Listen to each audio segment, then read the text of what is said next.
Hello và xin chào tất cả các bạn, chào mừng tất cả các bạn đã quay trở lại với channel của mình và mình là Thành EZ. Hôm nay chúng ta sẽ tiếp tục cái loạt series One Piece song đấu. Và chúng ta hôm nay là sẽ cuộc đấu cực kỳ là hay đây. Cuộc đấu giữa Luffy, Muram, nhân vật chính, và Rob Lucy, báo gấm, thành viên của CP9. Và bây giờ là thành viên của CP0 rồi. Ok, chúng ta sẽ chỉnh lại cấp độ một chút này. Mình sẽ vẫn chọn là cấp độ 7 thôi. Và mình sẽ rồi ok, chúng ta sẽ vào. Mình sẽ bỏ đi hai nhân vật này. Và đây chúng ta, nhân vật chính chúng ta đó chính là Luffy Muram. Vẫn là chiếc Muram quen thuộc thôi. Và chúng ta sẽ có một số hình dạng khác của Luffy. Đây là Luffy trong trạng thái là Gear 4. Và đây chúng ta có một Luffy ở trong trạng thái Kung Fu. Đây nhìn rất giống là Lý Tiểu Long nhỉ, rất giống. Còn đây là Luffy trong trạng thái đấm bốc. Thì theo mình nhớ là ở trong cái trang phục này là khi đánh nhau với cái băng hải tặc ở Foxy, đúng rồi, băng hải tặc Foxy để tranh giành thuyền viên. Chúng ta có 4 nhân vật Luffy và đây chính là Rob Lucy. Ok, đây không phải là Rob Lucy khi mà đánh nhau với Luffy nữa, mà đây là Rob Lucy phiên bản phim Gold. Phim Gold là cái phiên bản movie mới nhất đấy.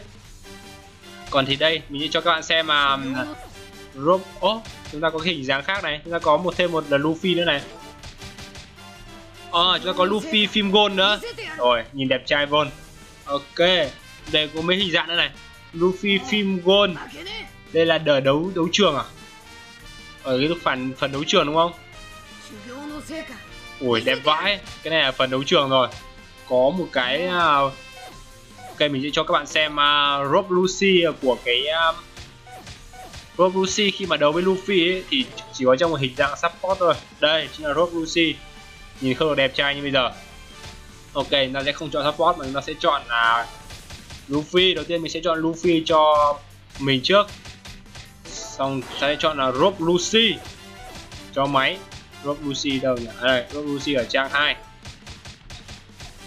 Chúng ta có cả Teroso phim Gold này, rất là hay. Ok, và mình sẽ chọn một cái đấu trường Derosa Corrida để thi đấu.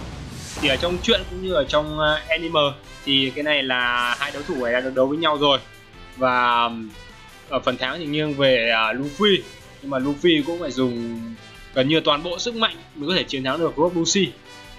Trận chiến này là một trong những trận chiến hay nhất trong truyện theo cá nhân mình. Ok, và mình cảm thấy rất hưng phấn khi chơi cái trận đấu này. Vào nào.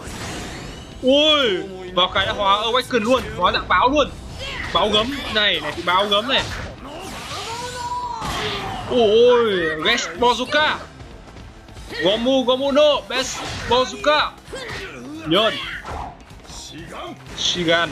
Súng ngón tay. Đúng rồi, súng ngón tay. Vãi nồi. Này. Phá giáp. Nhơn. Gomu.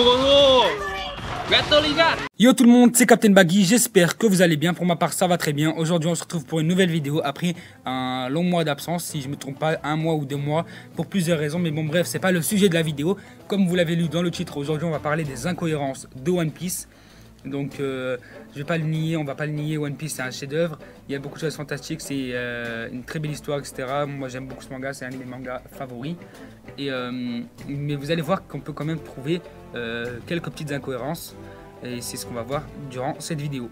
Donc première incohérence, elle se passe au début du manga quand on voit la scène où Shanks sacrifie son bras afin de sauver Luffy. Luffy qui s'est noyé et il le sauve d'un monstre marin. Donc là on se dit ouais c'est badass, c'est stylé, il sacrifie son bras pour quelqu'un qu'il aime, c'est vraiment un gars super, Shanks, etc. Mais il reste à voir parce qu'en fait Shanks il est censé être l'un des plus forts du manga et il sacrifie son bras pour un petit monstre marin qui vaut pas le bras de Shanks en fait. Donc là certaines personnes disent que Shanks il y a 10 ans n'était peut-être pas aussi fort qu'à cette époque, mais on voit dans la scène qu'il maîtrise quand même le Haki des rois. On a aussi une autre scène où Shanks parle à Barbe Blanche où Barbe Blanche est étonné.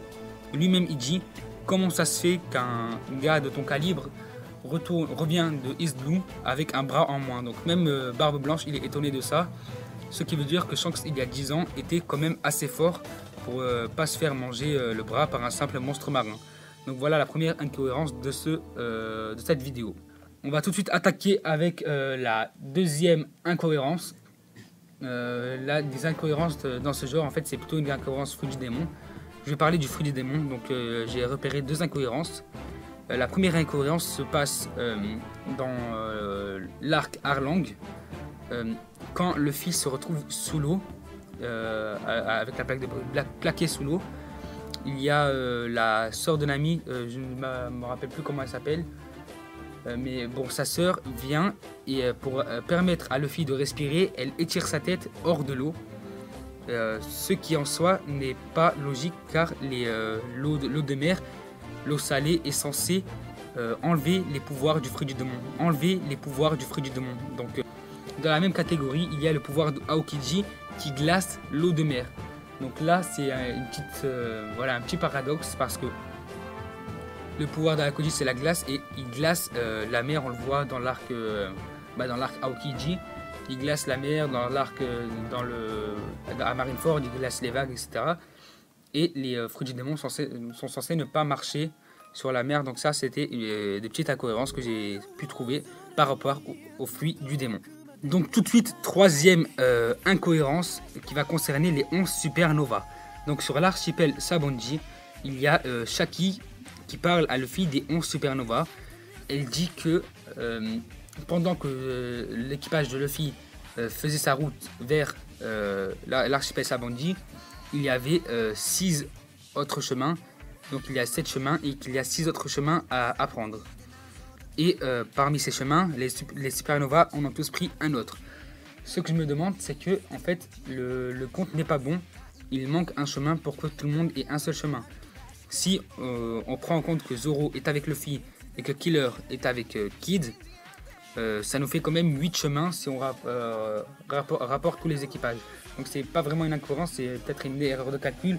Mais en tout cas, il y a 8 équipages de Supernova, il y a 11 Supernova mais il y a 8 équipages et il n'y a que 7 chemins, donc il y a eu une petite incompréhension sur ça, une petite incohérence, et c'était la troisième incohérence que j'ai pu trouver dans One Piece. Donc tout de suite, quatrième et dernière incohérence que j'ai pu trouver dans One Piece, c'est pas vraiment une incohérence, c'est plutôt une erreur de logique de la part de Eiichiro Oda. C'est par rapport aux primes qu'il a qu'a Luffy durant tout le manga. Donc il commence avec une prime de 30 millions, la meilleure prime de East Blue, si je ne me trompe pas. La meilleure prime de East Blue, donc 30 millions pour avoir battu Arlong.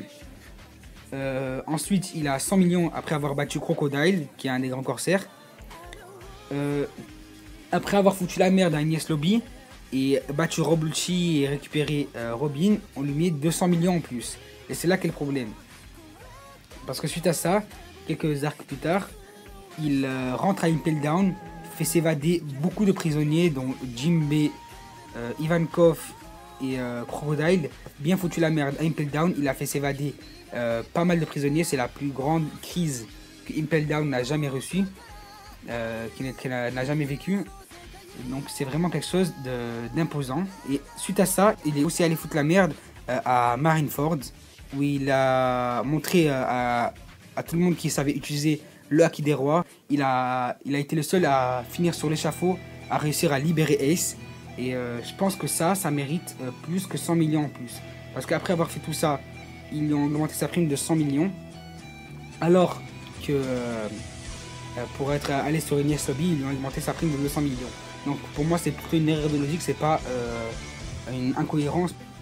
Donc voilà les 4 incohérences que j'ai eu à vous présenter pour cette vidéo. Il y en a plein d'autres encore sur One Piece. Mais bon, il ne faut pas aller fouiller trop loin quand j'entends des choses dire ouais c'est incohérent que Brook puisse manger. Bon voilà, c'est l'originalité de One Piece. On va pas commencer à fouiner partout, à dire ouais Brook comment ça se fait qu'il mange. Enfin voilà, c'est pas une incohérence. C'est juste le monde de One Piece, il est comme ça, il est bizarre, il est original. Ça fait le charme en fait de One Piece.